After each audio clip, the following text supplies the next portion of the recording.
नमस्कार। जनता की अदालत में आपका स्वागत है। मैं आपके साथ मुरली मनोहर और आप देख रहे हैं नेशनल कवरेज। जनता की अदालत में आज हमारे साथ एक ऐसी शख्सियत होंगी जो अपने पर्चे के लिए मोहताज नहीं है, जिनको सरस्वती पुत्र भी कहा गया है, जो भागवत और राम कथा कहती हैं, जो अंतर्राष्ट्रीय कथावाचक हैं, पेशे से शिक्षिका भी हैं, लेकिन बचपन से ही, बाल्यावस्था से ही आपके ऊपर भगवान कृष्ण और भगवान राम की जो है अद्भुत कृपा है, और बाल्यावस्था से ही आपको रामचरितमानस और भागवत कथा दोनों जो है कंठस्थ याद है।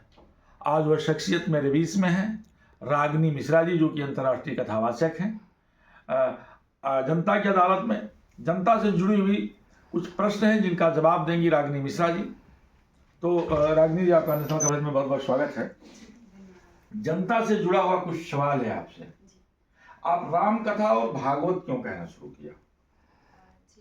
ये राम कथा और भागवत मुझे लगता है कि ये गॉड गिफ्टेड है मेरा, प्रभु की अनुकंपा से, क्योंकि मुझे जब से स्मरण है तब से मैं कथा कर रही हूँ। तो मुझे कारण तो नहीं पता था, क्योंकि मैं दूसरी कक्षा में थी तब से कथाएं कर रही हूँ। तो ये अंतः प्रेरणा थी, भगवत कृपा थी। बाद में जब मैं इसका प्रसार करती रही तब मुझे अच्छा लगने लगा, आनंद आने लगा, और घर का वातावरण, परिवेश ऐसा था जो कथा से मैं और जुड़ती चली गई, और नाना जी इसमें मेरे प्रेरणादायक रहे हैं। चर्चाएं ये होती हैं, जनता ये जानना चाहती है कि नाना जी पिछले 25 सालों से जो है अन्न नहीं ग्रहण करते हैं, सिर्फ दूध पे ही रहते हैं। जी, बिल्कुल। मेरे आदरणीय नाना जी पहले सन 68 से ही वो पहले नमक और चावल का त्याग कर दिए थे। नमक चावल बिल्कुल नहीं लेते थे, और 25 वर्षों से इस समय वो केवल गाय का दूध पी करके गाय का सेवा करते हैं और दूध पीते हैं, और अन्य कुछ भी पदार्थ नहीं लेते हैं। वो केवल दूध पे ही जीवन यापन करते हैं। जब जब आपको ये पता चलता है कि आपके जो फॉलोअर्स हैं, जो आपको कथा सुनने के लिए लोग आते हैं और काफ़ी आपकी प्रशंसा करते हैं, तो आप कैसा महसूस करती हैं? जी, बहुत संतुष्टि मिलती है, और मैं मन से उन्हें भी धन्यवाद देती हूँ। अच्छा लगता है, बिल्कुल अच्छा लगता है जब कोई प्रशंसा करता है, प्रशंसा सबको अच्छी लगती है।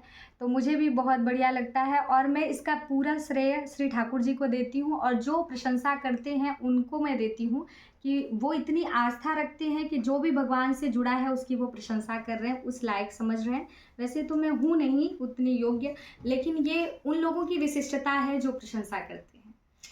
रागिनी जी, लोग आपको अंतर्राष्ट्रीय कथावाचक कहते हैं, तो आपको याद स्मरण है कि आप कितने देशों की यात्रा कर चुकी हैं?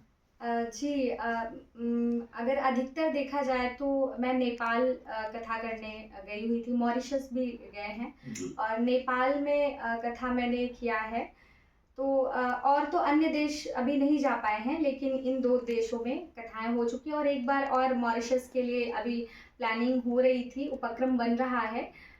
वहाँ पर कोई श्री लक्ष्मी नारायण जी का मंदिर है, तो वहाँ पर ये उपक्रम बन रहा है। तो जब भी अवकाश का समय होगा तो मैं बिल्कुल जाना। जिस समय आपको पहली बार मॉरिशस जाने का मौका मिला था, आपके मन में ये भय नहीं लग रहा था कि पता नहीं लोग जो है हमारी कथाओं को सुनने आएंगे या नहीं? जी नहीं, ऐसा बिल्कुल नहीं लगा, क्योंकि लगा कि भगवान से जो प्रेम रखने वाले होंगे, श्रद्धालु होंगे, वो अवश्य आएँगे, विश्वास था। और दूसरी बात कि स्वान्तः सुखाय तुलसी रघुनाथ गाथा।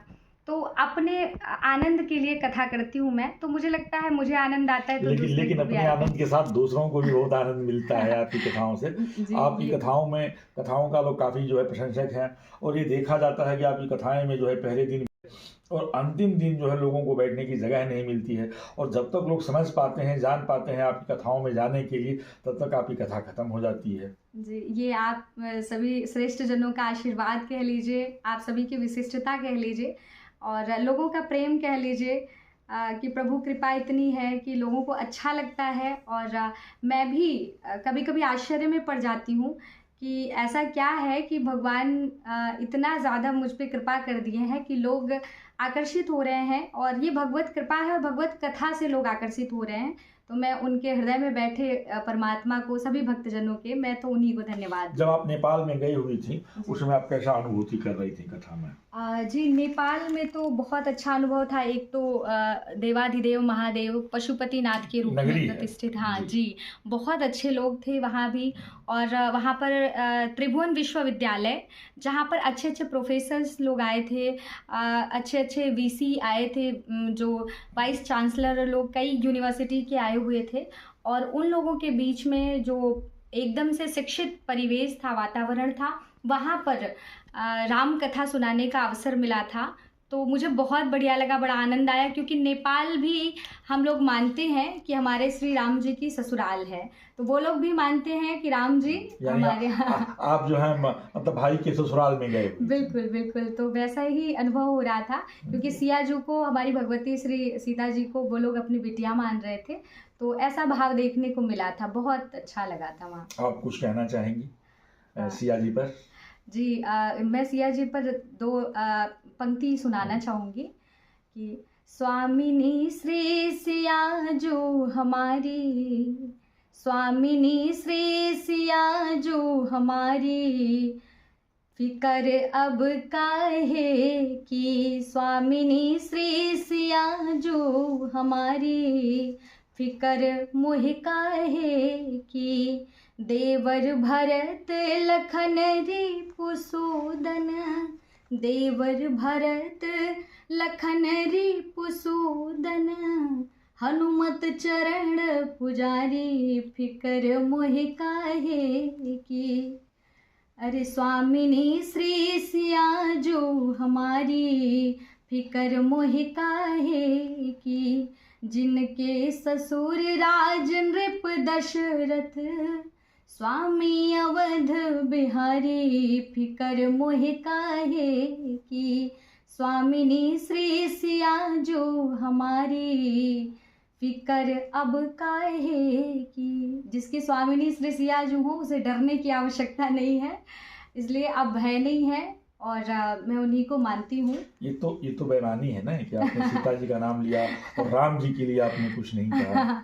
जी बिल्कुल, जहाँ सिया जी वहाँ राम है, सीता के साथ राम अनवरत हैं, क्योंकि राम चाहे रावण हो, बलि चाहे बामन हो, यश अपयश शेष दुनिया में रहेंगे, और जब जब चलेगी चर्चा तेरी सिया, तब तक तेरी चर्चा में तृणसम बहेंगे, तेरी महिमा में तृणसम बहेंगे, और आगे आगे राम चले, सिया पीछे चली, लेकिन आज से सिया आगे, राम पीछे चलेंगे, और आज के बाद राम सीता को ना कहेगा, सब सीताराम सीताराम सीताराम कहेंगे।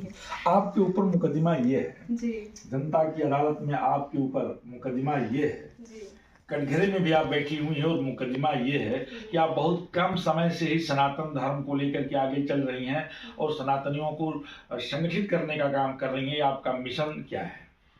उद्देश्य यही है मेरा कि मैं सनातन धर्म का प्रचार प्रसार करते हुए जीवन गुजारना चाहती हूँ, और वही है कि चाहे बुरा कहे चाहे कोई अच्छा कहे, लेकिन सनातन में पली बड़ी हूँ, और सनातन ही मेरे जीवन का ध्येय है, उद्देश्य है, और मैं अनवरत जब तक प्रभु चाहेंगे मैं सेवा करती रहूँगी, और सनातन से जुड़ी रहूँगी। जितना मेरा बल होगा, जितना प्रयास होगा, कभी पीछे हटने का प्रयास तो नहीं करूँगी।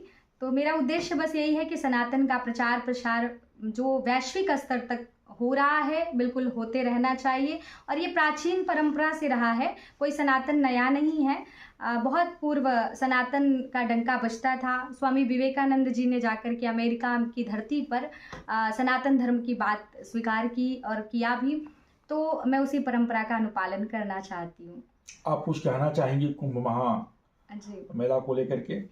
जी बिल्कुल, ये दिव्य समय आया हुआ है कुंभ का, जहाँ पर अमृत की बूंदें गिरी हैं, ऐसा माना जाता है। लोक कथा भी है, और ये लोक कथा ही नहीं है, ये अगर देखा जाए तो ये पौराणिक कथा है, और पौराणिक कथा पुराणों में जो वर्णन है, जहाँ अमृत की बूंद गिरी है वहाँ पर कुंभ का ये पावन मेला लगता है। तो तो जिनमें से प्रसिद्ध एक स्थान है तीर्थराज प्रयागराज, जो हमारे ही, हम उसी के अगर परिक्षेत्र में कहे जाएं तो अतिशयोक्ति नहीं होगी। भरद्वाज मुनि बसहि प्रयागा, जिन्हि राम पद अति अनुरागा। भरद्वाज जी महाराज उस समय जब राम जी का काल चल रहा था, तो इस मेला के, जब भी ये मेला लगता था उस मेला के अध्यक्ष हुआ करते थे। तो ये महाकुंभ 144 वर्षों बाद जो योग बना है, संयोग बना है, सब लोग इसमें आ रहे हैं पुण्य अर्जित करने के लिए। तो बिल्कुल मेरा निवेदन यही कि सब लोग जाएं और महाकुंभ का दर्शन करें, स्नान करें, और जहाँ तक प्रयास हो सके वहाँ श्री हनुमान जी का भी मंदिर है, तो पावन दर्शन करें। और ये संयोग बार बार नहीं आता, तो जो लाभ, जो पुण्य है, अधिक से अधिक संख्या में अवश्य उठाएं। तो जनता की अदालत में आज डॉक्टर रागिनी मिश्रा, जो कि अंतर्राष्ट्रीय कथावाचक हैं, पर मुकदमा चला और कई मुकदमों के सवालों का जवाब भी बड़े बेबाकी से दिया। मुरली मनोहर के साथ प्रिंस की खास रिपोर्ट। आप बने रहिए मेरे साथ और देखते रहिए नेशनल कवरेज का सबसे लोकप्रिय कार्यक्रम जनता की अदालत। धन्यवाद।